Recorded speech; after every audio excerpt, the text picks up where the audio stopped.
privatization. She is for militarization. Her views, Dianne Feinstein's views, are stuck in the 70s, the 1870s. But this year we have a choice. And we have a choice between a Trump agenda Democrat or a real Democrat. And that's where our next guest comes in. He is an esteemed attorney here in California, a noted lawyer of renown. He did a surprise upset a few weeks ago at the California Democratic Convention where he prevented Dianne Feinstein from getting the party's endorsement. Extraordinary. He's been traveling the state. He's been going to those northern districts, to the Central Valley. He's been talking to and listening to voters who haven't been heard for a long time. And he's a charming Southern gentleman. And when we say that here in the Bay Area, that means you're from LA.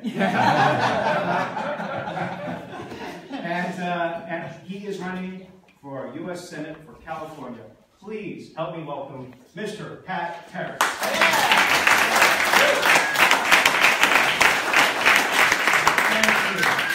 I appreciate it. I got to tell a Mark story first. I'm not much of a politician, and I'm new at this, and so I'm up in a place called Quincy. Many of you may know. Beautiful place. And I was told before I went up there that you got to watch out for bears. Okay. So I'm in this nice little hotel, and it's late at night, and I forgot I didn't have shaving cream, so I had to go out to the store. So it's about 9, 10 o'clock at night. I go outside, and I'm looking down this alley, about 100 yards down there, and it's dark. Sure enough, there's something going through the garbage over there. I'm thinking, So I didn't bother to go closer. I went and got in the car and drove off. So next day I get up and I call Mark. I told him that story. Mark says, "Really? That's your story?" I said, "Yeah." He said, "You're a terrible politician. Here's your story. You went outside, you were confronted by a 12-foot black bear. The black bear was wearing a Make America Great Again Trump t-shirt. Right as that happened, 6 school children came walking by. You jumped on the bear, wrestled into the ground, saved the school children, the bear ran off, and that's the story you tell." So that's what happened, ladies and gentlemen. Thank you, Mark, for the political advice. I am running for U.S. Senate. People ask me, why would you choose to run for this office in particular? My belief is this. I believe we have reached a point in our country's history where we have opportunity like we haven't had in my lifetime. And it's because of people like you. It's because of the progressive movement. We have an opportunity that is amazing. We have the chance to take this country in a direction we haven't seen, we haven't seen since the 1930s and 1940s and 1950s. We have the chance to do what the Democratic Party used to do, which was do imaginative, bold, innovative programs. We were the party that created Medicare and Medicaid, Head Start, the TVA. We're the party that tried things, that pushed, constantly pushing the envelope. That was the Democratic Party. And it was a party that focused on helping working men and women. You walk down any street in this city, you walk down any street in this country, in the 1960s and 70s, and you say, who's the party of the working men and women? Well, that's the Democrats. Go down the street now and ask that question. They're going to say neither party. Neither party represents working men and women. But we have the opportunity to change that right now. So many people say, with Trump in office, we're going to take this country back. No, we're not. We're going to take this country forward. That's the only way we're going to make this work.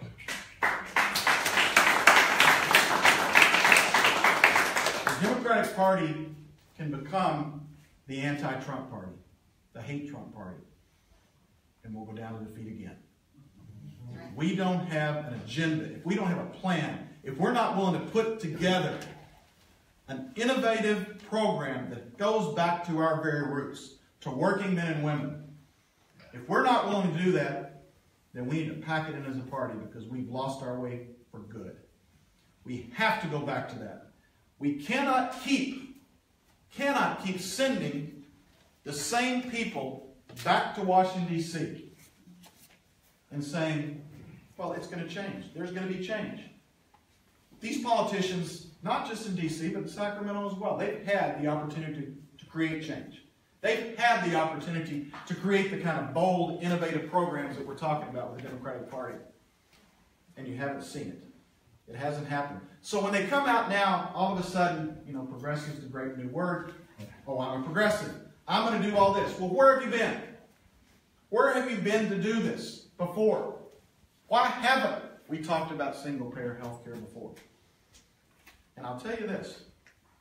You mentioned Senator Feinstein specifically. At a town hall in Los Angeles, she was asked about it, and she actually used the phrase, "It's a government takeover." It's the exact same phrase Ronald Reagan used in 1964 for Medicare and Medicaid. It's going to be a government takeover. We have got to get beyond that. We have got to dream like we've never dreamed before. The Democratic Party has got to transform, and it's the progressive movement that's going to transform it. It's these people who voted for Bernie Sanders, these people who led this movement. This is the group. You are the people who are going to change this. I tell people, look, you're not voting for me. You're voting for a concept. You're voting for an idea. And that idea begins with, step one, we do not take corporate money. It is the absolute root. It is the absolute root of the problem. It has been for the last 30 or 40 years. I hear candidates say, I'm a progressive. I'm a true progressive. But I take corporate donations. That's like saying I'm a vegetarian, but I eat meat 4 times a week. It doesn't work. It is, we can talk about what Bernie Sanders did and the different talks about single payer and some of the things he did, but the one thing, and I think the legacy, assuming he decides not to run in 2020, the legacy of Bernie Sanders will be, he showed it can be done. I was at an event last night and a Dianne Feinstein representative stood up and said, yes, she takes corporate donations, but look, so did President Obama, so did other people, because you have to do it. And I stood up and said, no, we just had somebody 2 years ago who proved you don't have to do it. We don't have to go to Wall Street to get the money. We don't have to go beg these corporations and expect the corporations, because we know what they want. And we know where the votes are coming. We don't have to do that. But what we got to have, if we're going to do this, if we're going to have a true agenda, and we're going to have a true, innovative, positive, future-looking agenda, we're going to have fighters. We're going to have people who go in there. Dianne Feinstein said at the same City Hall, we don't need rabble-rousers. Yes, we do. Yeah. We need rabble-rousers. I love what you said about this group when you started off. We're troublemakers. We got to have troublemakers. More has been done by, for example, Bernie Sanders and what he's done for single-payer health care. I credit a lot Elizabeth Warren with a lot of what's been discussed with Wall Street and inequality by rabble-rousers. That's who's accomplishing something. You want to go to Washington to have a career, to be a career politician, to stay there for the next few terms, hang around, get along, go along. It's politics as usual. Nothing's going to change. I'm not going to do that. I've told people I'm going there. I will never, ever, in 6 years, I will not pick up the phone to raise one dime for re-election, because that's what is killing this country. Everybody's focused on their own re-election and not focused on the people of the state or the people that they represent. They're too busy worrying about whether or not they're going to get their jobs back. It's got to end. We got to stop it. We got to get corporate money out. We have to change this country, and we have to change it dramatically. We can't take incremental steps anymore. I hear people, we had a great weekend. We had the amazing teenagers that led this movement. It's just phenomenal. We saw what they did. And I heard people talk about, we can do things like getting rid of bump stocks and cutting down on assault weapons and raising the age. These are all great incremental moves.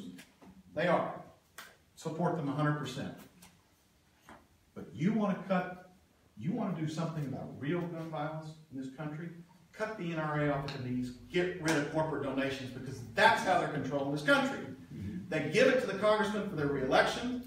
That's how the NRA controls it. You get rid of corporate donations, you cut them off at the knees, and we'll see real change as far as gun violence in this country. We have to get people who are willing to fight. That's what I've done my entire career. For 24 years, I've been a civil rights and criminal defense attorney throughout the country, mostly in California. I have taken on some of the biggest corporations in the world. Took on Pfizer, took on Wells Fargo.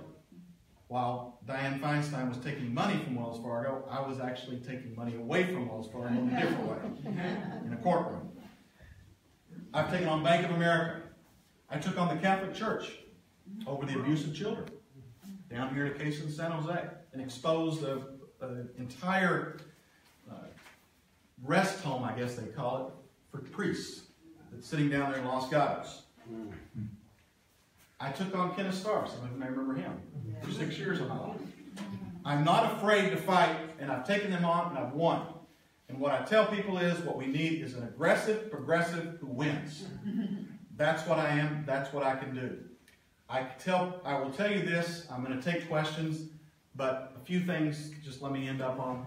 When I talk about a progressive agenda, I'm talking about, obviously, single-payer health care. I am talking about real criminal justice reform. As a criminal defense attorney, it's something close to my heart. I believe very strongly in getting bail reform, getting rid of for-profit prisons. I believe very strongly in the de-escalation of police training, teaching them de-escalation. And I want to just, for 1 second, get away from myself for a second. And because you mentioned Pamela Price. This is important. This is extremely important. This is a new movement across the country that's huge, getting defense attorneys into prosecutors' offices. 2 weeks ago in Los Angeles, the district attorney of Los Angeles refused to prosecute a police officer who killed a young black man in Venice, California, who was unarmed. Here's the kicker to this story. That young man, the video tape absolutely showed the cop was lying. His partner disputed it. The police commission said the shooting was out of protocol. And the chief of police, LAPD, stated his own police officer ought to be prosecuted. Unheard of. The DA refused. Last week we heard she was not going to prosecute the cop. It is critical we get DAs who are defense attorneys, who are civil rights attorneys, people who understand, because that's how real criminal justice.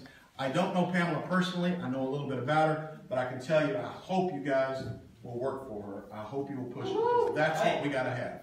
Okay? We do. Now, I don't have much time left, so I'll finish up by saying a couple of other things and then take questions. I believe very strongly we have to cut the Defense Department. The budget is way out of whack.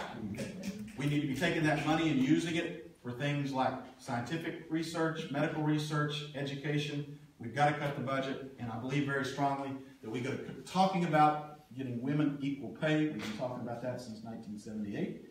And actually do something about it, and I have a 4-point plan I'd be happy to talk to that about, how we do that. Those are some of the progressive, innovative ideas that I believe in, and you can go to my website, patharrisforsenate.com. Take a look. You can see what I stand for, the issues. I have a young woman who's back here, Monique, who also has a sign-up sheet, so you can follow the campaign. If you sign up, we have donation envelopes. We've obviously talked, everyone's talking about it. We do need what you can do to help, since we aren't taking corporate